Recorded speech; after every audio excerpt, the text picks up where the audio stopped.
بسم الله الرحمن الرحيم. السلام عليكم ورحمة الله وبركاته. Dear students of Organizational Behavior course, today inshallah we will start with a new chapter number 4, Personality Factors. At the end of this chapter, students should be able to describe personality, define what do you mean by personality, different ways to or for measuring personality and the main factors or components that shape personality.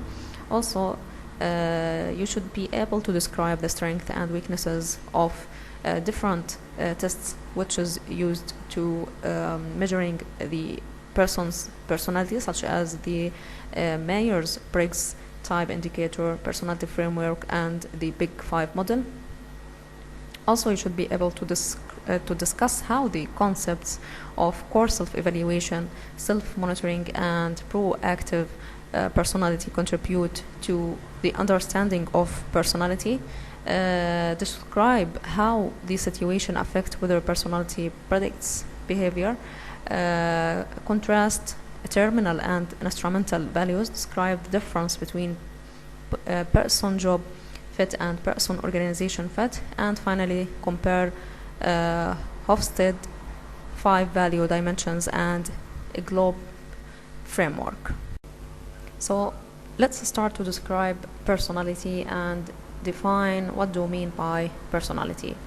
As you know that each individual has his or her own personality and they differ from each other according to their personality.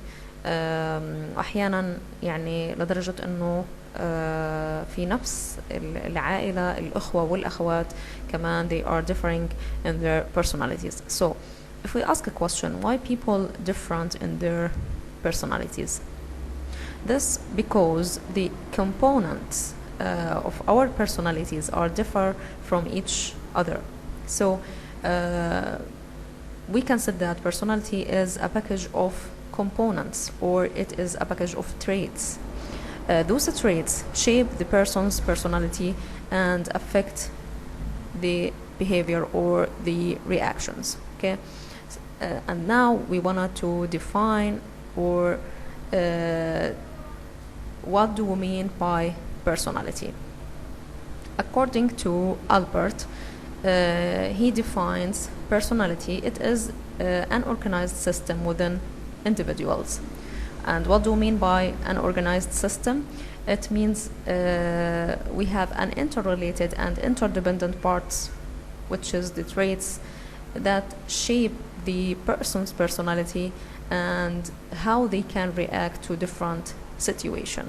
Okay, here we have another definition for personality. Personality, it is the sum of total of ways in which an individual reacts and interacts with others. Okay, it is the way how the individuals reacts and interacts with others within organization. Okay, so personality, it is or as the sum of ways in which an individual reacts to interacts with others. We most often describe personality in terms of the measurable traits a person exhibits. Also, personality try to identify and label enduring characteristics that describe an individual's behavior, including shy, aggressive, submissive, lazy, ambitious, loyal, timid, and so on. Okay, so the more consistent the characteristic over time and the more frequently it occurs in a diverse situation, the more important the trait is in describing the individual. So again, what do we mean by personality traits? The personality trait, it is enduring or continuous characteristic that describe an individual's behavior, which is differ from one person to another. Okay, and if we ask why the personality traits is very important, it is important to differentiate one person from others, and by those traits people can interact with others. Okay, now we wanted to talk about assessing personality. personality tests are useful in hiring decisions and help managers forecast who is best for a job. So, if we ask a question, why it is important to measure or assess personalities? First of all, we need to motivate employees within the organization and assign them in a specific position. So we need to know how they think and how they act and react and interact with other people. So we wanted to know their personalities.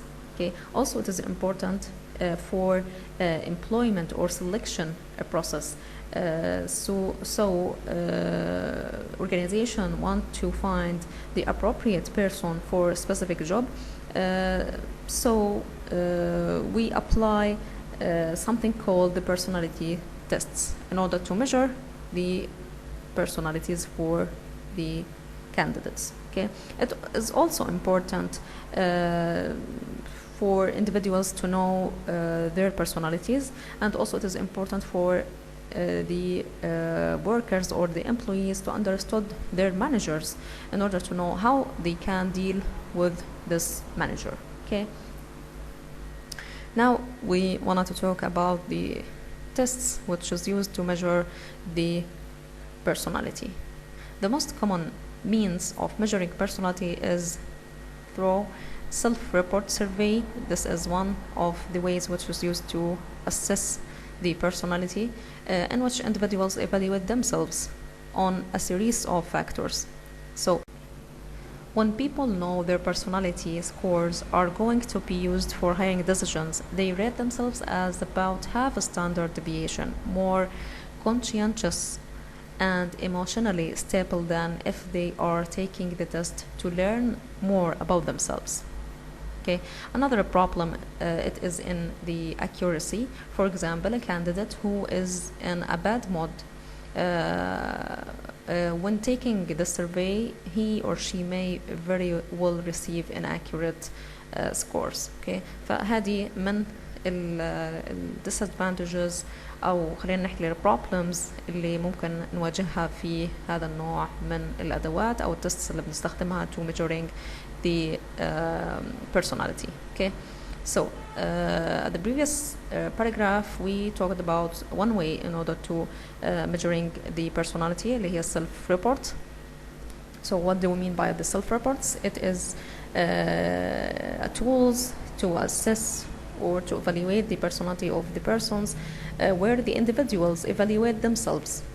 Okay, and it is a common method which is used by a lot of companies and organizations. And we have another way or another method in order to assess the personality, the observation or the observer rating.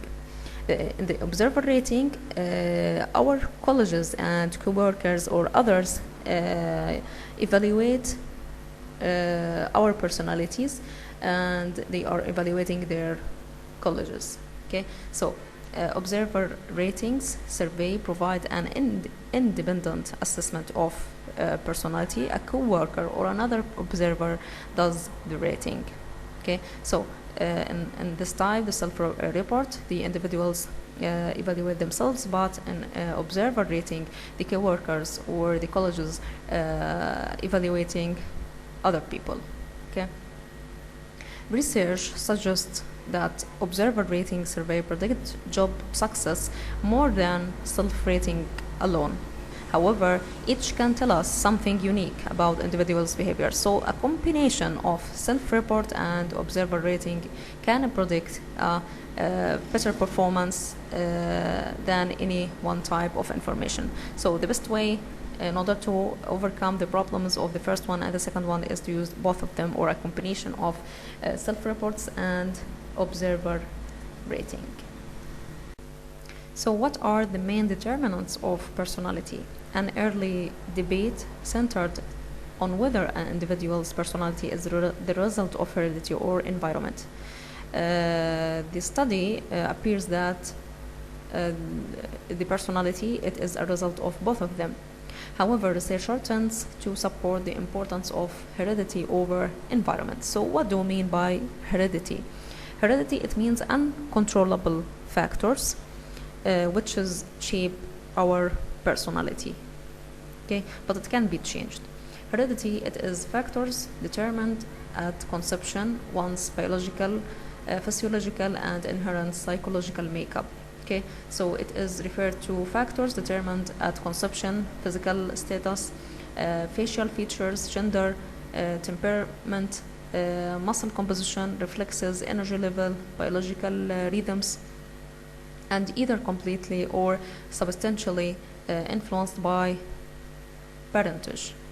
Okay, by your biological parents' genetic, physiological, and inherent psychological makeup. So it is something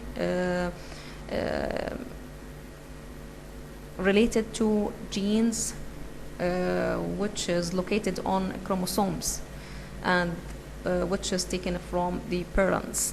Okay.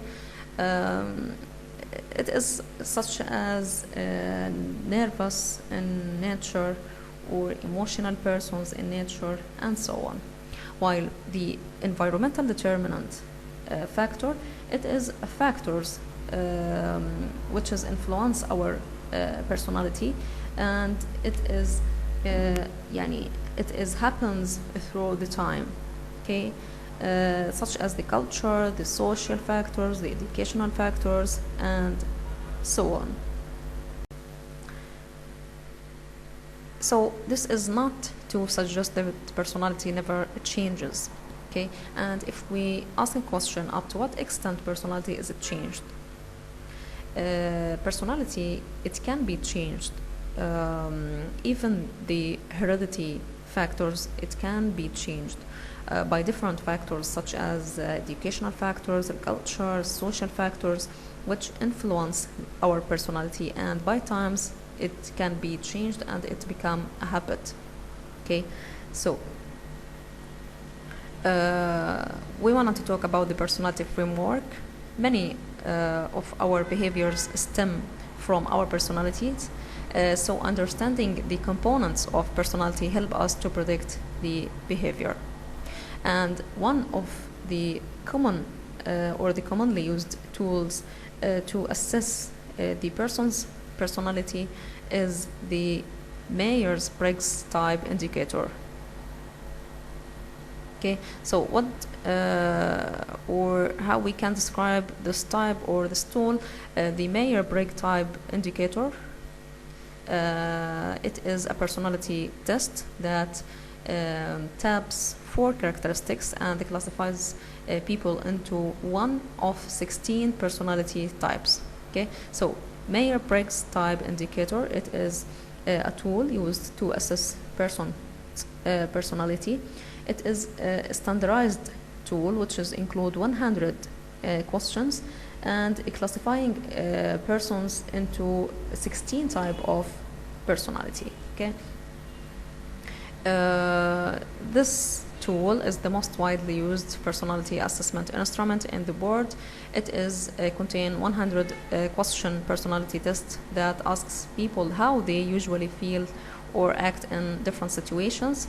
Respondents are classified as extroverted or introverted, E or I, sensing or intuitive, S or N, thinking or feeling, T or F, judging or perceiving. So it contains 4 characteristics, and each one give the characteristics and the opposite of it. Okay, so here we have the 4 characteristics of the Myers-Briggs type indicator. The first one is extroverted versus introverted. What do we mean by extroverted and the introverted?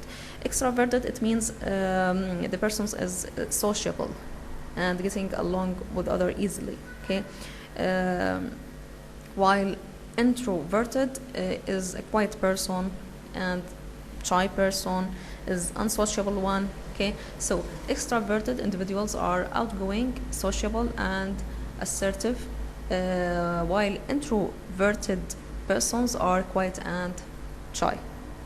Okay, the second characteristics of this tool of assessment, sensing versus intuitive. Okay, so what do we mean by sensing and what do we mean by intuitive? Sensing, it means the person is practical people. We call them a sensing persons. While the intuitive, they are not systematic persons, and they are non-routine persons. Okay, so sensing type are practical and they prefer routine and order, and they focus on details, while intuitives rely on unconscious processes and look at the big picture. So those people, they don't like a routine, and they don't like to have a systematic way for performing anything. Okay, so the third characteristics of Meyer-Briggs type, the thinking versus feeling. What do we mean by thinking? Thinking, it means that the persons like to use reasons, logic in order to solve or taking decisions or solving the problems, while feeling peoples, they are relying on their values and emotion in order to dealing with different situations. Okay, the last characteristics of Meyer-Briggs type, it is judging versus perceiving. Judging, it means those type of people, they wanna control and they prefer order and structure. Okay, while perceiving type are more flexible and spontaneous. Okay, so the judging people, they are more sure dealing with others. Okay, while the other people or the perceiving people, they are more flexible. Okay, the MBTI describes personality types by identifying one trait from each of the 4 pairs. Okay, فاحنا بنحكي انه في عندي 4 characteristics. Okay, وكل characteristic بيعطيني الصفة وعكسها، فبالتالي حيكون التوتال عندي هنا 16 شخصية، 4 to the power 2 which is equal 16 personality types. Okay. فممكن يكون يعني الشخص البرسوناليتي تبعته بتاخد الإي مثلا S F P which is mean extraverted, sensing, feeling, perceiving, or introverted, sensing, thinking, judging, and so on. Okay. For example, introverted, intuitive, thinking, judging, INTJ are visionaries persons with original mind and a great drive. Okay, while the ENFJ are natural teachers and they have leadership traits. Okay, another example, ESTJ, they are an organizer person, while for example ENTP type, they are creative persons, innovative persons, individualistic, versatile, and trust to entrepreneurial ideas. Okay, so they are more creative persons. Okay, and now we wanted to talk about the main problems with the MBTI model. Okay, one of those problems, that this model, it is not designed for to be applied within the organization or to assess the organizational behavior. It can be used as a tool for psychologists, not in organizational behavior. So it is not related to the performance.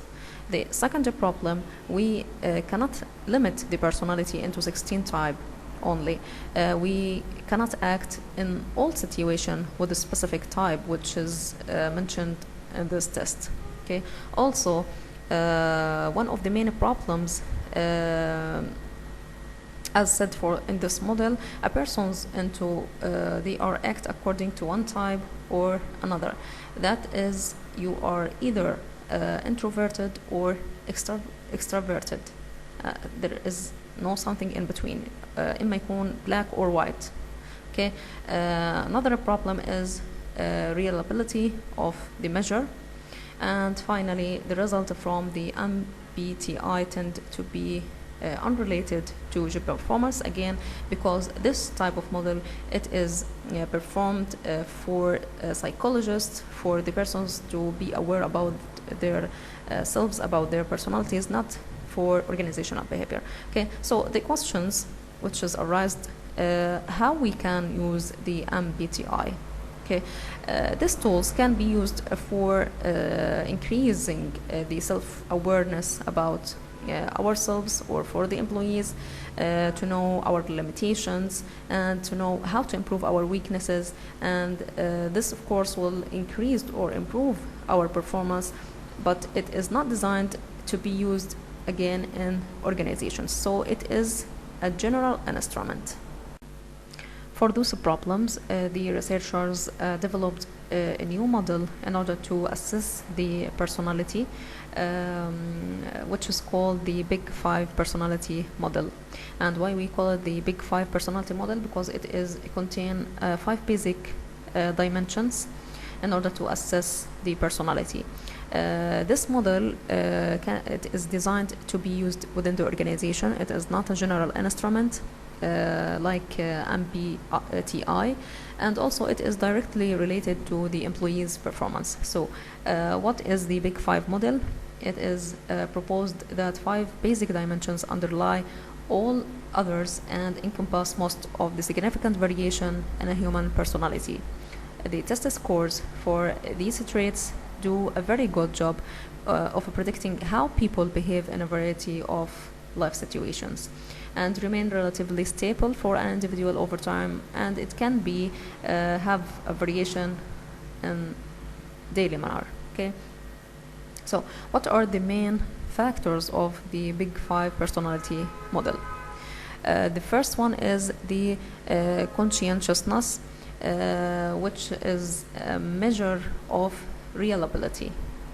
The persons whose or have a highly conscientious, they are responsible, organized, dependable, persistent, and also they are, or they have a low number of goals. They are focusing on a specific number of goals, and they have a leadership traits.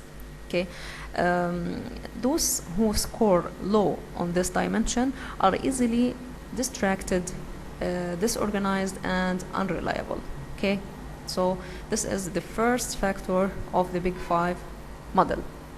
Okay, the second factor is emotional stability. Okay, so what do you mean by this factor? Emotional stability, personality dimension that characterized someone as calm.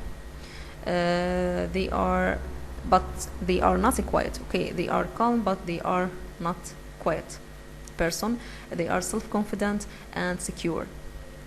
While the persons who have a low score of the emotional stability, they are more nervous, depressed, and also insecure. Okay, so the emotional stability factors, it reflects a person's ability to withstand stress, and they have the ability to deal with the stress. People with emotional stability tend to be calm, but they are not quiet, self-confident, and secure. So high scores of emotional stability are more likely to be positive and optimistic persons. They are generally happier than persons with low scores. Okay, so low scores are hyper vigilant and vulnerable to the physical and psychological effect of stress. They don't have the ability to deal with the stress. Those with high neuroticism tend to be nervous, anxious, depressed, and insecure. Okay, the third factor of the Big Five personality model is the extraversion. What do you mean by extraversion people? The people who's more comfortable to build a relationship with others. They are more sociable, and those people is a good team player. They are cooperate with others, so they can increase the performance or their individual performance. Okay, and they have a leadership traits they act and cooperate again with others, unlike the introversion people whose deal as followers than to be a leader. Okay, so the extraversion dimension capture our comfort deal level with relationship. Extroverts tend to be gregarious, assertive, and sociable. Okay. On the other hand, the introverts tend to be more thoughtful, reserved, timid, and quiet. Okay. The fourth factor of the big 5 personality model is openness to experience. What do we mean by openness? Openness, it means up to what extent the persons can accept new ideas. Okay, so openness to experience dimension address the range of a person's interests and their fascination with novelty. Open people are creative, curious, and artistically sensitive. Okay, those at the low level or at low end of the category are conventional and find comfort in the familiar. Okay, those for the openness. Okay, so we can say that the more openness, the more creative persons, and those people, they can used to improve their competences, their skills by training courses, and they accept changes. Okay, the last factor of the big 5 personality model is the agreeableness. What do we mean by agreeableness? It is the up to what extent the employees or the people can get along with others. Okay, so it is refers to an individual's propensity to differ to other. Agreeable people are cooperative, warm, and trusting. When people choose organizational team members, agreeable individuals are usually their first choice. Okay, in contrast, the people who score low in agreeableness, they are more cold and antagonistic. Okay. لما عرفنا أو تحدثنا عن agreeableness and the extraversions people, maybe يعني we have يعني some يعني تداخل ما بين التعريفين. فبالتالي what is the difference between the agreeableness factor and the extraversion factor؟ لما حنحكي على agreeableness زي ما هو معرفها هنا، agreeableness a personality dimension that describes someone who is good natured, cooperative, and trusting. So the agreeableness people, they have a good nature, and they have a good nature of interacting with other people, and they interact not because they are imposed to do that. And also they don't abuse the system within the organization. They don't do any mistakes. They always try to show high level of commitment, and also they trust others and the others trust them. Okay, so this is differences among the extraverters and the agreeableness. Okay. Now we wanted to talk about the dark trait. It is 3 negative traits which is related to the individual personalities. Researchers have identified 3 other sociable, undesirable, or negative traits which we all have in varying degrees and which are also relevant to organizational behavior. So we have to study it. Okay, which is the Machiavellianism, narcissism, and psychopathy. Okay, so the dark trait, they don't always occur together. Okay, it is not usually occur. So what do we mean by the dark trait? It is a collection of or a package of negative personality traits consisting of Machiavellianism, narcissism, and psychopathy. Okay, so let's start to talk about the Machiavellianism. طبعا Machiavellianism راجع على اللي هي العالم ميكافيلي، اللي كان من أشهر المقولات اللي حكاها إنه الغاية تبرر الوسيلة. so لما بنحكي إنه those persons as Machiavelli, it means that the people justify how to reach their goals and go through the processes that is not or unethically. Okay, so they are care to achieve their goals whatever the way they use, whether ethical or unethical. So they have a high performance. Okay, unless the way that they are used, it is unethical way, but they have high performance. Okay, so an individual with high in Machiavellianism is pragmatic, maintains emotional distance and believe the ends can justify means. High max manipulate more, win more, are persuaded less by others but persuade others more than do low max. Okay, so what do we mean by Machiavellianism again? It is the degree to which an individual is pragmatic, maintains emotional distance and believe that ends can justify means. Okay. The second negative trait is the narcissism. So what do we mean by narcissism? It is when the persons like themselves more than it should be, or when they are overconfident, we call them narcissism. So it is the tendency to be arrogant, have a grandiose sense of self-importance, require excessive admiration, and have a sense of entitlement. The third negative trait of dark trait is psychopathy. It is not related to a clinical mental illness in organizational behavior. It is defined as a lack of concern for others and lack of guilt or remorse when actions cause harm. So, one review found little correlationship or relationship between measures of psychopathy and job performance or the counterproductive work behavior.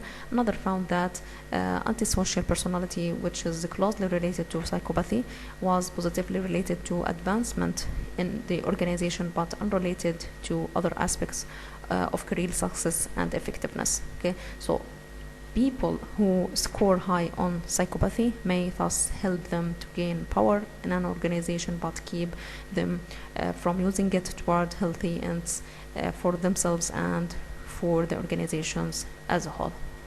And there are many traits which is related to personality. Those traits, it is left for the students to be discussed later. The last topic in this lecture is other personality attributes relevant to organizational behavior, such as core self-evaluation. What do we mean by core self-evaluation?